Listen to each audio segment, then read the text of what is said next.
सुयोग घरी पळत आला. तो दारातूनच आवाज देत होता, वेदिका, वेदिका, लवकर बाहेर ये. सुयोगची हाक ऐकताच वेदिका बाहेर आली. अरे सुयोग, काय झालं तुला? तू इतका का घाबरला? बघ तुला किती घाम आला. असे बोलत वेदिका सुयोगजवळ गेली व त्याचा घाम पुसू लागली. सुयोग, अरे बोल ना काहीतरी, तू बोलत का नाही? सुयोग अजूनही घाबरलेला होता. त्याच्या चेहऱ्यावर कसली तरी भीती दिसत होती. तो अजूनही जोरजोरात श्वास घेत होता. सुयोग घाबरलेला पाहून अनामिकाने एक ग्लास पाणी आणले. सुयोग अगोदर पाणी घे म्हणून तिने ग्लास त्याच्या हातात दिला. त्याने अनामिकाकडे एक नजर बघितले. तसाच त्याचा हात थरथर कापत होता व हातातून ग्लासही खाली पडला. वेदिकाकडे पाहून त्याने स्वतःला थोडे सावरले. आपण रात्री काय बघितले हे वेदिकाला सांगायचे असा विचार त्याच्या मनात आला. त्याने तिच्याकडे बघितले. नको आपण वेदिकाला काहीही सांगायचे नाही. ती घाबरेल, तिला व बाळाला त्रास होईल असा मनाशी ठरवत तिला काही कळू द्यायचे नाही असा निर्णय घेतला. सुयोग, सांग ना रे, काय झालं? वेदिकाने परत प्रश्न केला. काही नाही ग, नजर चुकवत तो बोलला. अनामिका त्याच्याकडे एकटक बघत होती. त्याची नजर एक होताच ती त्याच्याकडे बघत मिश्किलपणे हसायची. तो मात्र नजर चुकत होता. त्या दिवशी सुयोगला घरी यायला खूप उशीर झाला होता.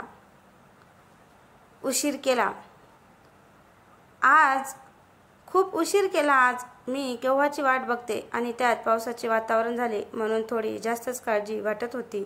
हो ग, आज थोडं जास्त काम होतं ऑफिसमध्ये, त्यामुळे वेळ मिळाला नाही. बरं चल, मी फ्रेश होतो, तू जेवायला घे. दोघेही जेवायला बसले. गप्पा करत दोघेही जेवत होते. ओहो, या लाईटला पण आत्ता जायचे होते का? अगं, बाहेर पाऊस चालू झाला त्यामुळे कदाचित लाईट गेली असेल. थांब, मी मेणबत्ती घेऊन येतो. सुयोगने मेणबत्ती पेटवली व ते एक प्रकारच्या कॅन्डल लाईट डिनरचा आस्वाद घेत होते. तितक्यात दारावरची बेल वाजली. रात्रीचे 10:30 वाजले होते. इतक्या रात्री कोण बरं आलं असेल? सुयोग हातात मेणबत्ती घेऊन दारात आला व दरवाजा उघडला. दारात एक स्त्री उभी होती. ती पावसात पूर्ण भिजली होती. तिचे ते लांब ओले केस, चेहऱ्यावर आलेली ती एक बट, तिचे ते पाणीदार डोळे एकदम मोहित करणारे होते. पावसात भिजल्याने तिचं सौंदर्य अजूनच उठून दिसत होते. तो तिला क्षणभर पाहतच राहिला. दोघे एकमेकांच्या डोळ्यात डोळे घालून बघत होते. अरे सुयोग, कोण आहे दारात? म्हणत वेदिका मागून आली. तसा सुयोग थोडा दबकला व लगबगीने विचारले, कोण आहे तुम्ही? कुठून आलास? काय हवंय तुम्हाला? मी रस्ता चुकले व बाहेर खूप पाऊस आहे, त्यामुळे मला आजची रात्र इथे राहू द्या. मी सकाळी निघून जाईल. बघ वेदिका, तुझी काही हरकत नसेल तर त्यांना आजची रात्र आपल्याकडे राहू दे. ठीक आहे म्हणत वेदिकाने तिला आत घेतले. पण तिची ती कटाक्ष नजर अजूनही सुयोगच्या चेहऱ्यावर रोखून होती. याच्या अगोदर आपण बघितलेले सुयोगच्या दारात रात्रीला पावसात भिजलेली एक स्त्री उभी आहे व ती रात्रभर राहू द्या अशी विनवणी करत आहे. मी अनामिका असे नाव सांगत ती आत आली. वेदिका तिला रूममध्ये घेऊन गेली व कपाटातील एक साडी काढून दिली. अनामिका तू खूप भिजलेली आहे, कपडे बदलून घे. अनामिकाने वेदिकाची साडी घातली व केस पुसत ती बाहेर आली. वेदिकाने तिला जेवायला दिले. अनामिका वेदिकाची साडी घालून केस पुसत जेव्हा ती बाहेर आली, तिला पाहून सुयोगचे तर होशेच उडाले. तिचे ते लांब मोकळे केस तिचे सौंदर्य अजूनच खुलवत होते. सुयोग तिच्याकडे बघून मोहित होत होता. तिचा चेहरा त्याच्या नजरेतच भरला होता. अधूनमधून अनामिकाचीही नजर त्याच्या नजरेला भिडायची. ताई, तुम्ही मला आसरा दिला त्याबद्दल मी तुमचे आभारी आहे. नाही तर इतक्या रात्री मी कुठे गेली असती. अगं, आपण माणूसच ना, मग एकमेकांना मदत करायलाच हवी. तू काळजी नको करू. अगदी निसंकोचपणे आपले घर निवांत राहा. निसंकोचपणे आपलं घर निवांत राहा. वेदिका तिला तिच्याबद्दल माहिती विचारत होती. काय ग, कुठून आलीस तू? इतक्या रात्री एकटीच का? तुझ्यासोबत घरचे कोणी आले नाही का? ताई, मी गावोगाव फिरत काम करत पोट भरते. माझं या जगात कोणीच नाही. माझंही लग्न झाले होते. माझा पण सुखी संसार होता. परिवार तसा मोठा होता, पण त्यातील सर्व लोक खूप चांगली होती. पण म्हणतात ना, नशिबात काय असते ते कोणालाच माहीत नसते. एकदा माझे आई वडील बाहेर जात असताना त्यांचा अपघात झाला व त्यांना आपला जीव गमवावा लागला. त्यानंतर काही दिवसांनी माझ्या घरातील लोक मला त्रास देऊ लागले. कोणत्या न कोणत्या कारणावरून ते भांडण करत होते. एक दिवस माझ्या पतीने घरातून काढून दिले. तेव्हापासून मी असेच इकडे तिकडे काम करून पोट भरते. बरं असू दे, तू काळजी करू नको, निवांत झोप, असे म्हणत वेदिकाने तिला अंथरूण टाकून दिले व ते दोघे आपल्या रूममध्ये निघून गेली. बिचारी कसं आयुष्य काढणार ही ती जवान आहे, त्यात तिला कोणाचाच आधार नाही, असे सुयोग आणि वेदिकाचे बोलणे चालू होते आणि अनामिका त्यांचे हे बोलणे आडोशाला उभी राहून ऐकत होती. किती चांगले लोक आहे हे, दुसऱ्यासाठी किती चांगला विचार करतात. मी अनोळखी असून सुद्धा त्यांनी मला घरात घेतलं, आधार दिला. जसं त्यांचं घर मोठे आहे तसेच त्यांचे मनही. वेदिका झोपली, पण सुयोगला झोप येत नव्हती. त्याच्या डोळ्यासमोर सारखी अनामिका दिसायची. पहिल्याच नजरेत बसलेलं तिचं सौंदर्याने तो दंग झाला होता. ते सौंदर्य पाहून तो दंग झाला होता. तो इकडून तिकडे सारखा कळ पलटत होता. इतक्या सुंदर स्त्रीला तिचा नवरा कसा सोडू शकतो? तिला देवाने भरभरून सौंदर्य दिलं, कुठेच काही कमी नाही, असा विचार सारखा त्याच्या मनात यायचा. त्या दोघीही झोपल्या, पण त्याला झोप येत नव्हती. त्याच्या नजरेसमोरून अनामिका जातच नव्हती. मध्यरात्र उलटली व सुयोगला झोप लागली. त्याला पण चांगलीच गाढ झोप लागली. त्याच्या पोटावर हात टाकला. तसं त्याने झोपेतच तो हात बाजूला केला. परत थोड्या वेळाने आपल्या केसात कोणी हात फिरवत आहे असे जाणवले. भास होत आहे असे वाटले व त्याने कळ पालटला. थोड्या वेळाने आपल्या चेहऱ्यावर कोणी हात फिरवत आहे असे जाणवताच त्याने डोळे उघडले व ताटकन उठून बसला. हात बाजूला करताच तो घाबरून बोलला, तू तू तू इथे काय करते? असे बोलत सुयोगने तिला बाजूला केले, पण ती त्याच्या पायथ्याशी येऊन बसली. हे बघताच सुयोग फारच घाबरला व तिला हात जोडून जाण्याची विनवणी करू लागला. ती त्याच्याकडे बघत हसली व निघून गेली. सुयोगने एक नजर वेदिकाकडे टाकली तर ती गाढ झोपेत होती. त्याने अनामिकाच्या रूममध्ये पण खिडकीतून डोकावून बघितले. ती पण झोपलेली होती. दोघींना झोपलेले बघून सुयोगने सुटकेचा श्वास सोडला. बरं झाले, वेदिका झोपलेली आहे. तिने जर आपल्याला बघितले असते तर काय झाले असते, या भीतीने तो खूप गोंधळून गेला. सकाळी वेदिका लवकर उठली.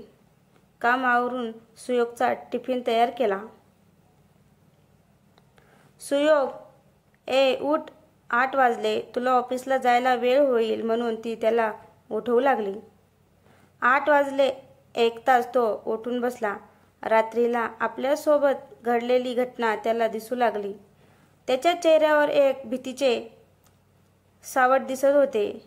पण त्याने वेदिकाला कळू न देता तिला एक स्माईल देत अंघोळीला निघून गेला. तयार होऊन जेव्हा तो ऑफिसला जायला निघाला तेव्हा त्याने वेदिकाला विचारले, अनामिका अजून उठली नाही का?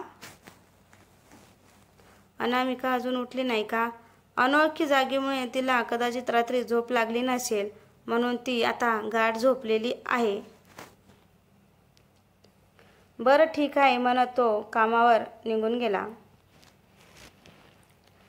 घड्याळाकडे बघत अनामिका ताडकन उठून बसली. अहो ताई, 9 वाजले, मला आवाज तर द्यायचा ना. अगं, लई कणकण करत आहे त्यामुळे रात्री उशिरा झोप लागली म्हणून जागच नाही आली.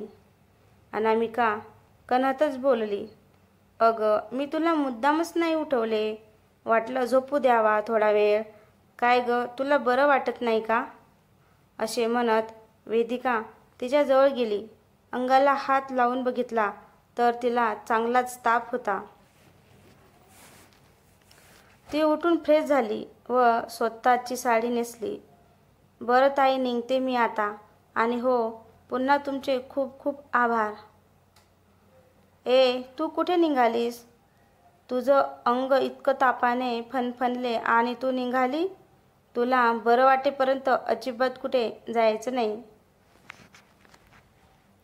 अहो ताई, मी तुम्हाला एकच रात्रीचा आसरा मागितला होता. आता तुम्ही मला जाऊ द्या. तू मला ताई म्हणते ना, मग माझं ऐकणार नाही का? तुला बरं वाटलं की मग तू जा, मी तुला नाही थांबवणार. वेदिकाने तिला तापाची गोळी आणून दिली व आराम करायला सांगितलं. इकडे सुयोग खूप टेन्शनमध्ये होता. तो सकाळपासून अपसेट होता. त्याला ऑफिसमधल्या काही लोकांनी विचारले पण काही नाही म्हणून तो त्याला टाळू लागला. त्याच्या चेहऱ्यावर कसलं तरी तणाव दडपण दिसत होते. न राहून त्याचा मित्र विकास परत त्याच्याकडे आला. सुयोग असा दोनदा आवाज दिला. का रे, काय झालं तुला? तू इतका अपसेट का आहे? घरी काही झाले का? वेदिका ठीक आहे ना? असे प्रश्न त्याने सुयोगला केले. काही नाही रे, रात्री झोप झाली नाही त्यामुळे थोडं डोकं दुखतंय, बाकी काही नाही. अरे मग घरी जाऊन आराम कर. ना. मग त्याला अनामिकाचा तो सुंदर चेहरा डोळ्यासमोर दिसत होता. जणू तो तिच्या मोहातच पडला व दुसरीकडे रात्रीला घडलेल्या घटनेने तो चिंतेत पडला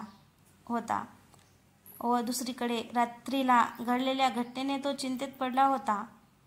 ते स्वप्न होते की मलाच भास झाला होता. वेदिका घरी एकटीच असते, तिला याबद्दल सांगायला हवं की नको असा सारखा विचार त्याच्या मनात यायचा. कामावर त्याचं अजिबात लक्ष लागत नव्हते. त्याला वेदिकाची काळजी वाटू लागली. त्याने ऑफिसमधून सुट्टी घेऊन घरी गेला व दार वाजविणारच तितक्यात दार उघडले. अनामिकाला दार उघडताना बघतात सुयोग बोलला, अरे वा, मी दार वाजवायच्या अगोदर तुम्हाला कसे कळले? ती त्याच्याकडे बघत हसली. वेदिकाला आवाज देत तो घरात गेला. आज तू लवकर घरी आला? हो ग, आज थोडं अस्वस्थ वाटत होते म्हणून सुट्टी घेऊन घरी आलो. तुला बरं वाटत नाही का? हो ग, मी ठीक आहे. सुयोग बोलत रूममध्ये गेला. वेदिकाने चहा बनविला.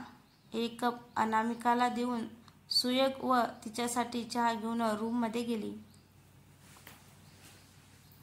दोघेही चहा घेत बोलू लागले. सुयोगने वेदिकाला विचारले, अनामिका अजून गेली नाही का? अरे तिला ताप होता म्हणून मीच बोलले बरं वाटल्याशिवाय जाऊ नको. तिला बरं नाही, ती कुठे भटकेल म्हणून मीच थांबवून घेतले. अच्छा, बरं केलं तिला थांबवून. माझी बबडी खूप समजदार आहे. सुयोग तिचे गाल धरत रोमॅन्टिक मूडमध्ये बोलत होता. आज छान गरमागरम भजी बनवते का? बाहेर थोडा गारवा आहे म्हणून खावीशी वाटली. हो बनवते ना.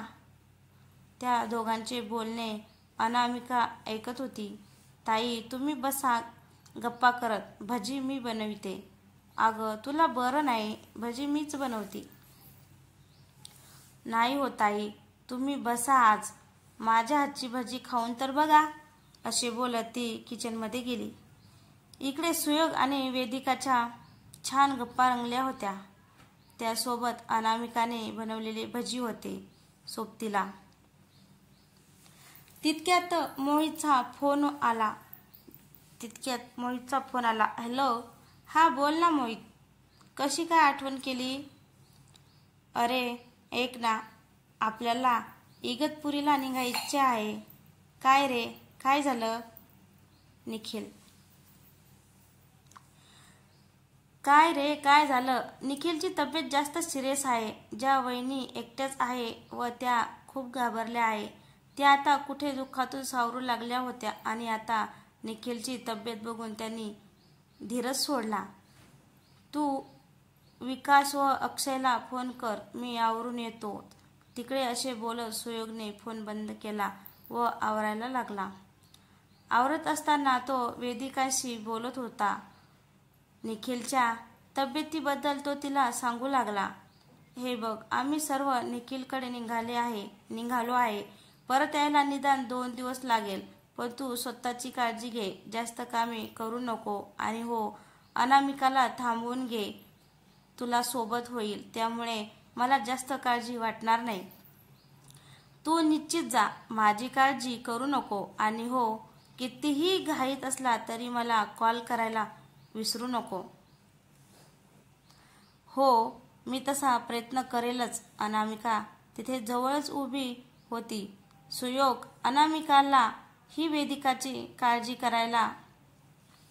घ्यायला सांगत होता.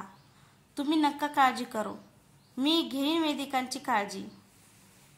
वेदिकाला बाय करत सुयोग निघाला. वेदिकाच्या मागे अनामिकाही उभी होती. तिनेही हात हलवत त्याला बाय केले. सुयोग, विकास, मोहित, अक्षय व निखिल हे शाळेपासून खूप जिगरी मित्र होते. खूप घट्ट मैत्री होती यांच्यात. शाळेपासून ते कॉलेजपर्यंत त्यांनी सोबत शिक्षण घेतले. सुयोग आणि विकास एकाच ऑफिसमध्ये कामाला होते, बाकी वेगवेगळ्या फील्डमध्ये कामाला होते. निखिल मात्र सर्वांपासून लांब होता, पण त्याच्यातली मैत्री प्रेम अजूनही कमी झाले नव्हते. ते चौघेही निखिलकडे निघाले. ड्रायव्हिंग मोहित करत होता. मोहित ड्रायव्हिंग करण्यात तरबेज होता. कुठल्याही लांबच्या प्रवासात तोच गाडी चालवत असे. त्यांचे चौघांचे बोलणे चालू होते. काही महिन्यापूर्वी कार अपघातामध्ये त्यांनी त्यांचा मुलगा गमावला होता. निखिलच्या म्हणण्यानुसार त्या अपघाताला कारणीभूत ती महिलाच होती. निखिल व त्याची पत्नी जया आपल्या मुलाला घेऊन देवीच्या दर्शनासाठी चालले होते. गावाच्या बाहेर निघाल्यावर त्यांना हायवे लागला. रात्रीची वेळ व पाऊस चालू असल्यामुळे रस्त्यावर एखादी गाडी धावायची. रात्रीच्या काळोखात निखिल ही गाडी वेगाने चालवत होता. त्याने अचानक गाडीचा ब्रेक लावला. गाडी समोर एक बाई हात दाखवीत थांबत होती. दोघांची नजर त्या बाईकडे गेली. गाडी थांबताच ती बाई गाडीजवळ आली. अहो साहेब, माझे गाव पुढे आहे, मला तिथपर्यंत येऊ द्या ना. अगोदरच मला खूप उशीर झाला. बसही निघून गेली व या पावसात एकही गाडी थांबत नाही. माझी मूल माझी वाट बघत असेल. खूप उपकार होतील हो साहेब, असे म्हणत ती हात जोडत विनवणी करत होती. निखिलने जयाकडे बघितले. तिने त्याला गाडीत घ्यायला सांगितले. निखिलने गाडीचे दार उघडले. तिला आत बसायला सांगितले. खूप उपकार झाले म्हणत ती गाडीत बसली. जया निखिल जवळ समोर बसली होती व मुलांना मागच्या सीटवर झोपवले होते. ती बाई मुलांच्या बाजूला बसली. किती गोड आहे हो तुमचा मुलगा, जयाने हम करत उत्तर दिले. कुठून आले, कुठून चालले असे विचारत त्यांच्या गप्पा चालू होत्या. ती बाई तिकडच्या भागाबद्दलची माहिती सांगत होती. त्यांचे बोलणे चालू असताना निखिलचा मुलगाही जागा झाला. ताई, मी तुमच्या मुलाला घेऊ का, त्याला थोडं खेळवू का, असे तिने विचारले. जयाने पण हो म्हटले. ती बाई त्यांच्या मुलाला जवळ घेऊन खेळवत होती. त्याच्याशी बोबड्या शब्दात बोलत होती. तो मुलगा पण तिच्याकडे बघून हुंकारे देत होता. किती गोड हसतो म्हणत ती त्यांचे लाड करत होती. निखिल गाडी चालवण्यात मग्न होता. पाऊस थांबण्याची वाट बघत होता. गाडी चालवताना झोप येऊ नये म्हणून ते दोघे बोलत होते. बाहेर पावसाचा धो धो आवाज येत होता. अधूनमधून विजांचा कडकडाट ही होत होता. गाडी चालविताना अचानक निखिलची नजर समोर लावलेल्या आरशाकडे गेली तर त्याला फक्त त्याचा मुलगा दिसला. परत त्याने मागे वळून बघितलं तर ती बाई मुलासोबत खेळत होती. आरशात मुलगा एकटाच का दिसतो. त्याने कपडा घेऊन आरसा पुसला व थोडा खाली करत त्यात बघत होता. पण त्या आरशात ती बाई दिसतच नव्हती. त्याच्या मनात थोडी भीती निर्माण झाली. तो मागे बघायचा व आरशात बघायचा असे 2-3 वेळा केले, पण ती आरशात दिसत नाही हे पाहून तो जास्तच घाबरला. त्या बाईजवळ त्यांचा मुलगा होता म्हणून तो तिला काहीच बोलू शकत नव्हता. जया घाबरेल म्हणून तिलाही तो काही बोलला नाही. मध्यरात्र झाल्यामुळे रस्त्यावर येणाऱ्या गाड्या फारच कमी झाल्या होत्या. बाहेर खूप पाऊस चालू असल्यामुळे व जंगली विभाग असल्यामुळे तो गाडीही थांबवू शकत नव्हता. निखिलच्या जीवाची खूप घालमेल होत होती. खूप लांब येऊन सुद्धा कोणतेच गाव रस्त्यात लागले नाही. निखिल आता जास्तच घाबरला होता.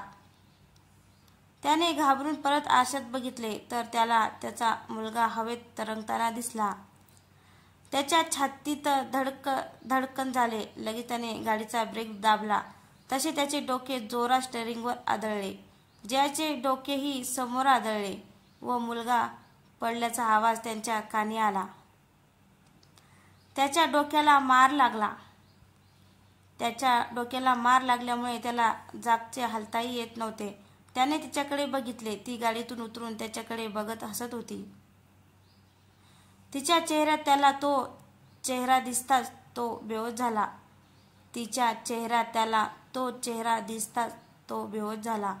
2 दिवसांनी जेव्हा निखिलला होश आला तेव्हा त्याने स्वतःला हॉस्पिटलमध्ये बेडवर बघितले.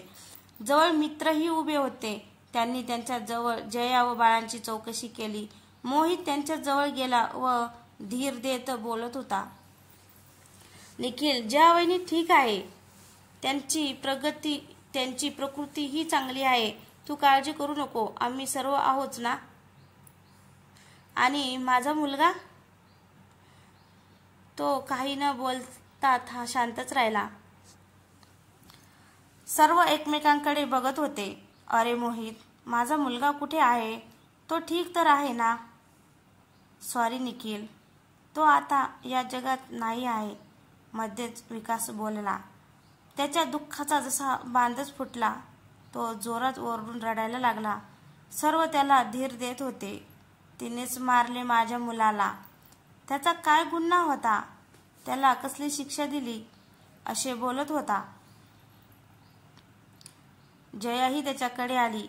तीही रडत होती. जयाकडे बघून त्याने स्वतःला सावरले, पण तो पूर्णपणे खचून गेला होता. ती कोण असे विकासने त्याला विचारले, पण तो काहीही बोलण्याच्या मनस्थितीत नव्हता. 2 दिवसापासून सर्व मित्र त्यांच्या जवळ होते. निखिलला बरं वाटत होतं. डॉक्टरांनी त्याला डिस्चार्ज दिला. त्यांना घरी सोडून दिले व एकमेकांची काळजी घ्या सांगत निरोप घेत आपापल्या घरी जायला निघाले. अरे विकास, मागच्या वेळेस निखिल आपल्याला काहीतरी सांगत होता, पण जयावहिनीकडे बघून त्याने ते टाळले. बघू आता तो आपल्याला स्वतःहून काही सांगतो का? पण आपण त्याला त्याबद्दल काहीही विचारायचं नाही, त्याला त्रास होईल. सकाळचे 9 वाजले तेव्हा ते सर्व निखिलकडे पोहोचले. जया त्यांचीच वाट बघत होती. निखिलच्या सर्व मित्रांना आलेले बघून जयालाही हिंमत आली. जयाशी बोलत ते निखिलकडे गेले. निखिलला बघताच त्या सर्वांना वाईट वाटले. तो बराच कमजोर दिसत होता. ते जयाला निखिलबद्दल विचारत होते. गेले 15 दिवसापासून त्याला बरं वाटत नाही. खूप ताप येतो. तो कशालाही घाबरतो. रात्रीलाही सोड मला असे काहीतरी बडबडतो. तो मानसिक तणावाखाली घुटमळतो. काल त्याने आत्महत्या करण्याचा प्रयत्न केला, म्हणून घाबरून मी तुम्हाला बोलवून घेतले. हे ऐकून सर्वांना शॉकच बसला. तो खूप आशावादी आहे. तरी असलं पाऊल उचलले म्हणजेच कोणते तरी दडपण नक्कीच आहे, असे मोहित बोलत होता. निखिल झोपलेला होता. ते सर्व त्याच्या उठण्याची वाट बघत होते. थोड्या वेळाने त्याला जाग आली. सर्व सोबत बघून त्याला आनंद झाला. Good morning. काय रे, कधी आलात तुम्ही? आम्ही 9लाच आलो. तुझी झोपेतून उठायची वाट बघत होतो. काय रे, काय झालं तुला? असे मोहितने त्याला विचारले. काही नाही म्हणत त्याने उत्तर देण्याचे टाळले. वहिनी, तुम्ही घरी जाऊन थोडा आराम करा. आम्ही सर्व आहोतच निखिलजवळ. निखिलनेही तिला घरी जायला सांगितले. सर्वांच्या आग्रहावरून ती घरी गेली. इकडे 5ही मित्रांच्या गप्पा चालू झाल्या. एकमेकांची चौकशी झाली. विकासने निखिलला तब्येतीबद्दल विचारले. निखिल, खरं सांग, आमच्यापासून काही लपवू नको. अरे, तुझी आणि जयावहिनीची आम्हाला काळजी वाटती रे. तू लांब असल्यामुळे भेट पण लवकर होत नाही. नाही, मी तुमच्यापासून काही लपविणार नाही. अरे, 1 महिना अगोदर आम्ही दोघे बाहेर फिरायला गेलो. येताना हॉटेलमध्ये जेवायला गेलो. जेवताना माझी नजर शेजारच्या टेबलवर गेली. तिथे ती कॉफी घेत होती.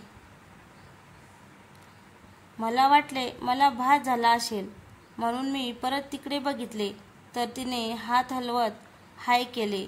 मी थोडा घाबरलो, पण तिकडे दुर्लक्ष करत जयासोबत जेवत गप्पा करत होतो. पण अधूनमधून माझं लक्ष तिकडे जायचं. जेवण करून आम्ही घरी आलो, पण माझ्या नजरेसमोर राहून तिचा चेहरा यायचा. कसं शक्य आहे? सुयोग मध्येच बोलला. तुम्हाला हे सर्व खोटे वाटेल, पण हे खरं आहे. त्यानंतर ती 2-3 वेळा भेटली. ती लग्न करायला दबाव आणत आहे. काय करावं काही कळतच नाही. मला खूप भीती वाटते रे. तू याबद्दल जयावहिनीला काही सांगितले का? नाही रे, कसं सांगणार? ती आत्ताच कुठे यशच्या दुःखातून सावरायला लागली आणि परत हे. सर्वांच्या चेहऱ्याचा रंगच उडाला. ते एकमेकांकडे बघतच राहिले. त्यांना काय बोलावं सुचतच नव्हते. 10 दिवसा अगोदरचा तुम्हाला एक किस्सा सांगतो, असे निखिल म्हणाला. ए बाबा, मला तर जाम भीती वाटायला लागली, मध्येच अक्षय बोलला. तू पहिलेपासून भित्राच आहे, असे हसण्यावारी मोहित त्याला बोलला. सर्वांचे मन निखिलच्या बोलण्याने वेधून घेतले होते. निखिल सांगत होता, 10 दिवसापूर्वी आमच्या साहेबांकडे नवीन बंगल्याची पूजा होती. त्यांनी सर्व स्टाफ मेंबरला आमंत्रित केले होते. ऑफिस सुटल्यानंतर त्यांच्याकडे जायचं असे आम्ही सर्वांनी ठरवले. ऑफिसमधून सुट्टी झाल्यावर आम्ही सर्व त्यांच्याकडे जायला निघालो. त्यांनी त्यांच्या गावाला शेतीत बंगला बांधला होता. ते लांब असल्यामुळे आम्हाला जायला थोडा वेळ झाला होता. निवांत वेळ व सर्व एकत्र मिळाले, यामुळे थोडा गप्पा रंगल्या. वेळ कधी निघून गेला कळलाच नाही. मग जेवण करून साहेबांचा निरोप घेत आम्ही घरी जायला निघालो. काहींचे घर जवळ होते तर कोणी जवळच्या मार्गाने गेले. माझे घर लांब असल्यामुळे मी एकटाच मागे राहिलो. रात्रीचे 12:30 वाजले होते. जया वाट बघत असेल म्हणून मी थोडी वेगाने गाडी चालवत होतो. तितक्यात तर मित्रांनो, तुम्हाला ही स्टोरी कशी वाटली? स्टोरी आवडल्यास लाईक, कमेंट, शेअर करायला विसरू नका. तसंच आपल्या चॅनलवर कोणी नवीन असेल तर चॅनलला सबस्क्राईब करा आणि भेटूया पुढच्या भागात. तर पुढचा भाग पाहायला विसरू नका. धन्यवाद.